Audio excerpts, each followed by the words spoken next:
The Federal Reserve cut its key interest rate by 1/4 percentage point at the close of its meeting today, weighing a cooling labor more heavily in its decision making. CBS Bradley Blackburn has more on what to expect from the Fed for the rest of the year.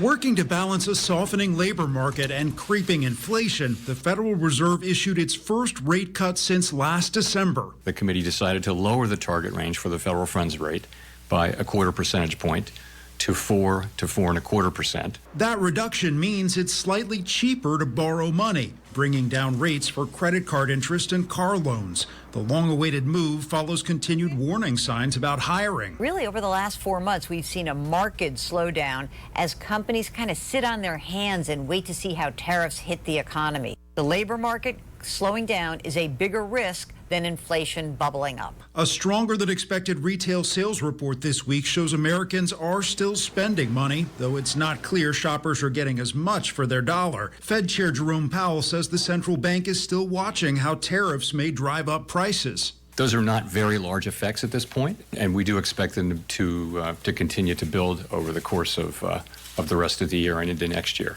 Powell expects inflation to tick up to 3% by the end of the year and unemployment to hit 4.5%. Chair Powell projects more rate cuts at the 2 remaining Fed meetings this year, likely 1/4 point each, depending on economic data. Bradley Blackburn, CBS News, New York.